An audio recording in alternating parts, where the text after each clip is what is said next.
Oi, pessoal, estamos de volta nessa nossa 8ª aula para dar continuidade às reflexões sobre o letramento. O tema da aula de hoje é letramento e os mecanismos do não aprender. Na aula passada, a gente discutiu o conceito e nós vimos como que no final do século XX, entrada do século XXI, os apelos do mundo, as mudanças do mundo, chamaram a atenção dos educadores para a ideia de que não basta apenas ensinar a ler e escrever, é preciso investir na formação do sujeito leitor e escritor, aquele capaz de usufruir das práticas de leitura e escrita do seu mundo. Mas assim como o conceito de letramento permitiu que a gente vislumbrasse uma nova forma de ensinar, novas ênfases do tratamento da língua na escola, também, por uma outra via, permitiu que a gente compreendesse os mecanismos da não aprendizagem. Este foi uma outra contribuição desses movimentos todos que estudaram o letramento. Então, o objetivo dessa aula é justamente compreender a implicação do conceito de letramento para a compreensão da não aprendizagem, dos problemas de ensino e de aprendizagem. A pergunta que eu faço como problematização básica é: sabendo que as práticas de linguagem e o universo cultural do sujeito são decisivas para a aprendizagem, como trabalhar o letramento na escola? Como trazer para aquela escola tão centrada na gramática, no babebi-bobu, nas formulações linguísticas e nas regras, como trazer as práticas de linguagem para dentro da sala de aula? A Magda Soares, professora da UFMG, que trabalhou e que sistematizou esse conceito, ela faz uma distinção interessante entre o letramento social e o letramento escolar. Esse texto dela, que se chama justamente Letramento Social e Letramento Escolar, está disponível na internet. Eu indico para vocês com muita ênfase, porque ela faz uma distinção muito interessante que afeta todos nós educadores. O que ela diz é que o letramento social, ele se dá não espontâneo, em função dos interesses dos alunos, em função das motivações dos grupos ou motivações de trabalho, ele é espontâneo, né? E o letramento na escola, do momento em que você traz as práticas de leitura e escrita para a escola, isso tem de ser artificializado. Por quê? Porque o professor planeja, o professor tem objetivos específicos, o professor quer avaliar. Não é que a gente não tenha que fazer isso, a gente tem que fazer isso. Mas o problema é romper com esse artificialismo que a gente chama de pedagogização do letramento. É tornar o letramento uma coisa tão artificial, tão escolarizável, que perde o sentido. Então, para falar disso, eu gostaria de mostrar para vocês as cenas de um filme e que pôde captar com muita sensibilidade esse processo mal resolvido de letramento na escola. É da série Cidade dos Homens e o trecho específico chama-se A Coroa do Imperador. Vamos assistir?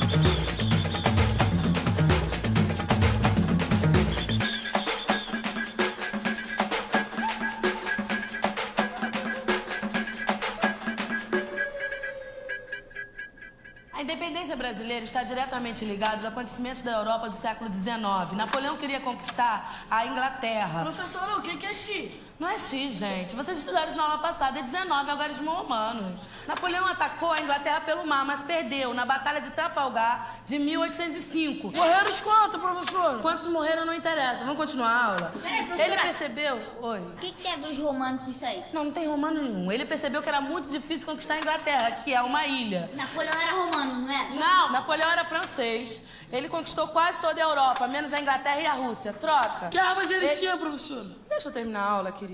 Ele percebeu que era muito Era difícil. Rugre, oitão, pistola, fugite, 762, AR-15, pistol 1. Não tinha nada disso, Nem né? ponto 30. Não tinha nada disso. Troca, gente. Então, o que ele fez? Ele proibiu todos os outros países de fazerem comércio com os ingleses, inclusive os portugueses. E inclusive os romanos também. Esquece os romanos. Não tem romano nenhum nessa história. Napoleão era francês, ele queria conquistar a Inglaterra, mas não conseguiu. Dona Maria, rainha de Portugal, ela era doente, chamada de Maria Louca. Não, porque ela ficava gritando pelo palácio, feito uma maluca. E ele ficava fazendo. Tá cara, filha da puta.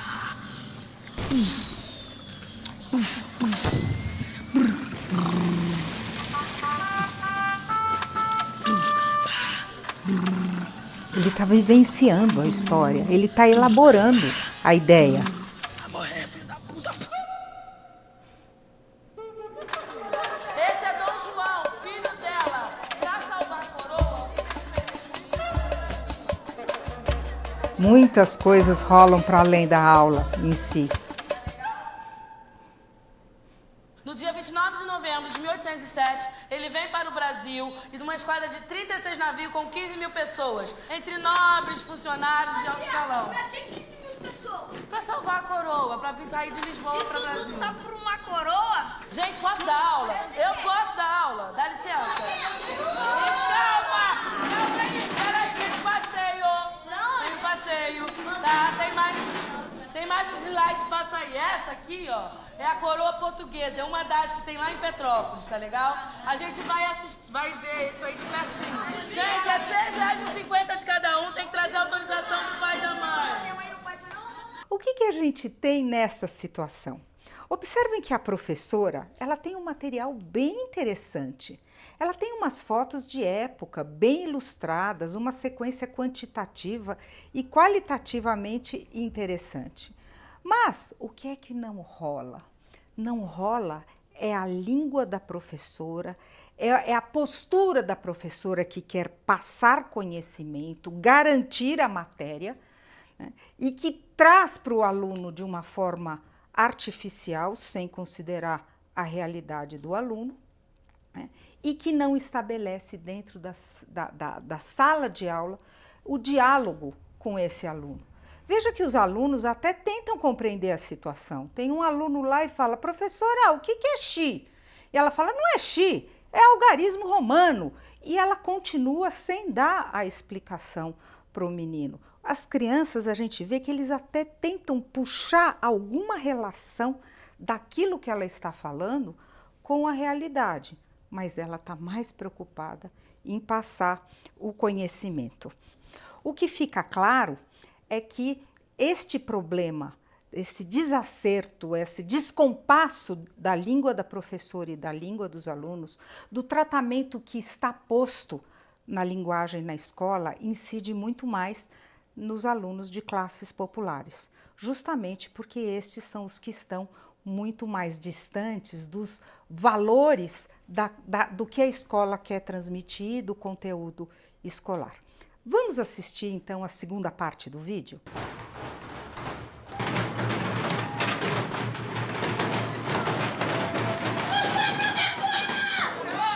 Bom dia, bom dia! Dá pra gente ter uma aula hoje? Quem lembra, gente, da aula passada? O que eu falei na aula passada? Isso, fora o passeio eu dei uma aula. O que vocês lembram da aula? Dos romanos, professora, que eles queriam brigar com os gregos, só que os gregos eram mais Não, inteligentes. não. Os romanos... Eles não lembram nada, eles não recuperam nada da aula.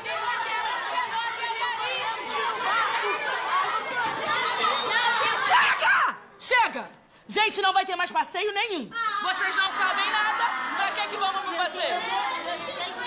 Eu devolvo o dinheiro. Professora, Oi. Se eu conseguir falar o que a senhora falou sobre a aula passada, a gente pode ir no passeio ver a coroa? Pode, mas eu quero ver isso. Ah, então tá. Olha a responsabilidade dele. O Pode passeio falar. depende só dele agora. Grande expectativa. É o seguinte, esse aqui é o Morro Francês, onde um maluco chamado Napoleão mandava, era o dono. E aí ele mudou o jeito dele de mandar. Esse aqui é o Morro Vizinho. E ele queria que o Morro Vizinho fosse da mesma maneira que o Morro dele. Antes disso, a parada era dos ingleses, que vendia bagulho para todas as regiões. Mas Napoleão vencia pouquinho a pouquinho e impediu os morros de comprar bagulho da Inglaterra. Os ingleses ficaram boladão e deram couro nesse filho da puta na batalha de Trafalgar. Primeiro, ele invadiu o morro dos espanhóis e fechou a boca dos ingleses que ele tinha lá. E depois caiu matando o morro do alemão. Assim que ele dominava o morro, ele dava pro chegado dele tomar conta. Porque era muita boca pra ele tomar conta. Aí o Zé Bunda foi querer invadir essa parte que era lá, os soldados dele acabaram dançando. Aí ele tava quase invadindo o morro de Portugal. E Portugal, o jeito dela era fugir. Pra onde? Pra aqui, professora, pro morro da América, que também era dele. Mas pra quê? Porque a Inglaterra queria salvar aqui, porque aqui é o comércio grande, aqui o continente é maior. Aí o jeito era os portugueses pedir ajuda para os ingleses. Pra quê? Ué, pra salvar a coroa deles. Salvar a coroa? De Como que certa eles fizeram forma, pra ele salvar a entendeu. coroa? Ah, parceiro, aí eu já não lembro mais não. Deixa que daqui eu continuo. Valeu. Do jeito dele, ele entendeu. Napoleão cometeu o terrível engano de repartir os novos reinos entre seus familiares, que se mostraram ser governantes e incompetentíssimos. Em 1813, as tropas napoleônicas foram atacadas por todas as potências europeias. Napoleão retirou-se para a França, mas até esta foi atacada por russos e prussianos. Com a queda de Paris, o imperador acabou renunciando. E foi finalmente em junho de 1815 que sofreu sua última grande derrota, na célebre Batalha de Waterloo. E assim, ele foi levado para a ilha de Santa Helena, onde terminou sua vida na mais completa solidão. Até 1807, a Inglaterra era líder do tráfico de escravos em todo o planeta. Os ingleses eram responsáveis por 2/3 do negócio. Os ingleses precisavam continuar com o tráfico com a América. Para isso, resolveram escoltar a frota portuguesa. Mandaram então 4 fragatas fortemente armadas: a Marlborough, a London, a Bedford e a Monarch, acompanhando a coroa até o Brasil. Bom, nessa segunda parte, fica muito claro que transmitir conhecimento não é garantir a assimilação desse conhecimento. De fato, o ensino não se efetivou. O ensino aconteceu, mas não efetivou a aprendizagem, né? A professora deu a matéria, mas o aluno não aprendeu. E olha que interessante o que aconteceu com a Acerola, talvez o único menino, o único aluno que tenha compreendido aquela situação. O que o Acerola fez? Em primeiro lugar, quando a professora estava falando, ele estava elaborando, aparece aquela cena fantástica dele no caderno, desenhando e tentando traduzir para si mesmo a fala da professora. E o que é mais interessante é que nessa tradução ele incorpora os valores da sua sociedade, os seus saberes, a sua lógica de vida sobre a violência e sobre a guerra. Isso é muito interessante, sabe por quê? Porque fica claro que a gente não aprende em função de um potencial de inteligência dado, mas em função do que você vive, do que você conhece, daquilo que você valoriza, daquilo que você entende, ou seja, a partir do seu mundo. É isso que está posto nessa cena deste filme, mostrando o quanto distante a professora pode se colocar e o quanto que o conteúdo escolar deixa de fazer sentido para os alunos, gerando os problemas de aprendizagem. Conclusão, né?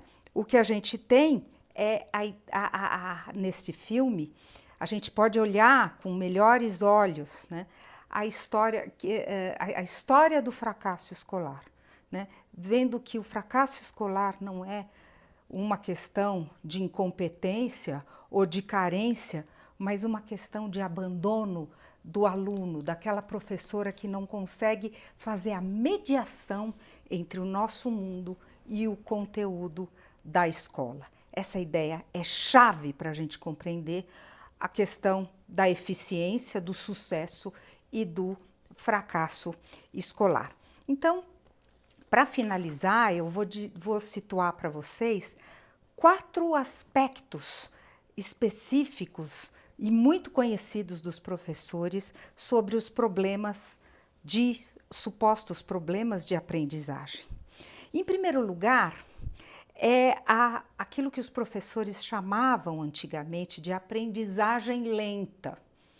O aluno é lento, ele tem uma aprendizagem lenta. Na verdade, não é uma questão de ritmo de aprendizagem, mas é uma questão do percurso que ele tem que percorrer. Eu explico melhor. Para alunos da classe média e alta, como eles já convivem num ambiente de muita estimulação e mais uma estimulação próxima àquilo que a escola ensina, o percurso é muito menor. Eles já estão em processo de aproximação deste conteúdo escolar, de valorização do conteúdo escolar. Enquanto que para aquele menino, para aquela menina que vive num ambiente de mais baixo letramento, o percurso é muito maior. E dá para a gente aquela sensação de aprendizagem lenta. O segundo caso é o caso da não aprendizagem. Você fala, esse aluno não aprende, ele é tapado. Os professores falam dessa forma. E aí eu gostaria de lembrar para vocês alguns estudos feitos pela Angela Kleiman e que mostra que quando a gente ensina alguém a ler e escrever e usar a língua, de certa forma, implicitamente, a gente está sugerindo um novo modo de se relacionar com o mundo e que se para nós é ótimo, a gente pensa a alfabetização como um grande processo de emancipação humana, para a criança pode ser, inclusive, uma imposição, uma negação do seu mundo e da sua cultura. Eu explico melhor. Aquele menino que entra no mundo da literatura, por exemplo, ele pode pensar, com que cara que eu vou voltar para o meu barraco? Até que ponto aprender a ler e escrever e usar a língua de uma forma plural significa a negação das minhas raízes? Como é que eu vou encarar o meu pai analfabeto? E esse mecanismo de resistência, que pode ser mais consciente ou menos consciente, ele bloqueia. Ele faz com que o sujeito literalmente não aprenda. Vou dizer para vocês, isso não é caso de reforço, de psicopedagogo, isto é um caso de negociação na escola. Negociação do papel da linguagem na nossa vida e no nosso contexto. O professor precisa compreender o locus, o lugar onde está o aluno e o significado desse ensinamento para essa criança, para esse jovem. O terceiro caso é o caso que a gente diz que ele tem um desempenho escolar insuficiente. É aquele aluno que vai sendo empurrado, cai lá. Por que acontece isso? Porque a distância do mundo dele com o mundo da escola, artificial e mecanizada, faz com que ele não se envolva. Então ele até vai aprendendo, até vai indo, mas sempre numa situação de desmotivação, de obrigação. Isso é muito triste e acontece muito mais do que vocês podem imaginar. Finalmente, o último caso é o caso muito falado ultimamente do analfabetismo funcional.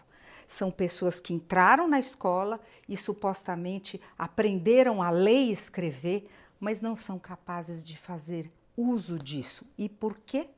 Porque eles usaram o tempo da escola para fazer exercícios mecânicos, para comprovar o conhecimento da gramática, mas não foram chamados, não foram estimulados a refletir sobre a linguagem e fazer uso da linguagem em diferentes situações. Como é que a gente resolve isso? Isso, infelizmente, a gente não tem fórmulas prontas. Isso tem sim que ser objeto de reflexão, mas a gente pode vislumbrar alguns caminhos. Em primeiro lugar, a questão de trazer a língua de um modo plural, significativo e contextualizado. O professor tem que prestar muita atenção para esses aspectos, para que ele possa efetivamente estabelecer um diálogo com as crianças em sala de aula. Um diálogo a partir do qual a gente possa partilhar significados conjuntos e principalmente fazer a mediação entre aquilo que queremos ensinar e o ponto de partida do aluno, o aonde ele está. É importante situar a leitura e a escrita, assim como a oralidade, dentro do contexto das relações pessoais, né, ressignificando os diálogos na sala de aula e as relações na escola. Muito obrigado. Termino por aqui.